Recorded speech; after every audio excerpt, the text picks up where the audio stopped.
Cerita ini dimulai dengan adegan Dinda yang sedang melukis wajah Kona di pinggir danau. Dalam hatinya, Dinda menyesali keputusannya meninggalkan Kona dan berjanji untuk menyimpan lukisan wajah Kona dan tidak melupakannya. Tidak hanya tentang Kona, Dinda juga mengucapkan kata perpisahan kepada sekolah Dokona School. Pada adegan selanjutnya, Kona menemui Robby dan bertanya tentang keberadaan Dinda. Robby menjawab bahwa Dinda pindah ke Surabaya. Lebih lanjut, Robby mengatakan bahwa Dinda tinggal bersama pamannya di sana. Robby juga menjelaskan bahwa Dinda mengambil keputusan ini karena ia merasa khawatir dengan pergaulan Dinda sejak pacaran dengan Aldo yang kurang baik.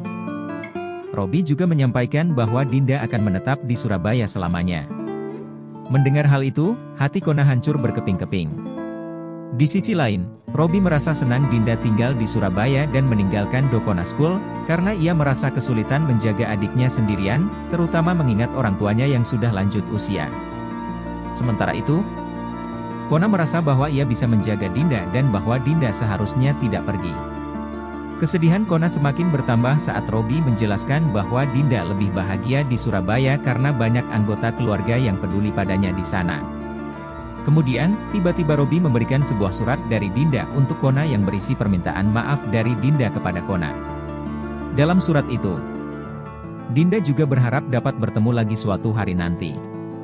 Pada adegan berikutnya, Peot mengunjungi rumah Kona, namun Kona tidak ada di rumah. Peot berasumsi bahwa Kona mungkin berada di rumah Dot, jadi ia pergi ke rumah Dot. Setibanya di sana, ternyata baik Dot maupun Kona tidak ada. Peot pun kembali mengayuh sepedanya dan meyakinkan dirinya bahwa keduanya pasti berada di rumah Robby. Ketika tiba di rumah Robby, Peot segera bertanya apakah anak-anak ada di sini Bey. Tidak ada, Yot, jawab Robby. Robby menjelaskan bahwa setelah pulang sekolah, Kona sempat mampir ke rumahnya. Lalu Peot bertanya apakah Dot juga pergi ke sini? Robby menjawab bahwa Dot tidak ke sini. Hanya Kona saja yang datang. Setelah mencari Kona dan Dot namun tidak menemukan mereka, akhirnya Peot mengajak Robby untuk nongkrong sambil ngopi. Namun, tak terduga, Robby menolak ajakan Peot dengan alasan sedang tidak bersemangat. Setelah mendengar jawaban Robby, Peot kembali mengayuh sepedanya dan bergegas pergi dari rumah Robby.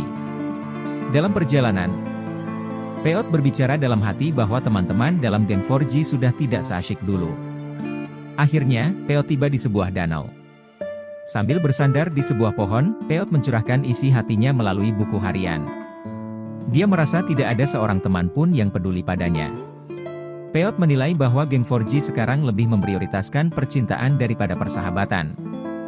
Dan ia merindukan geng 4G yang dulu. Padahal, Peot butuh bantuan dari teman-temannya hanya untuk sekedar berbagi cerita tentang kesulitan dalam memutar modal dagangannya.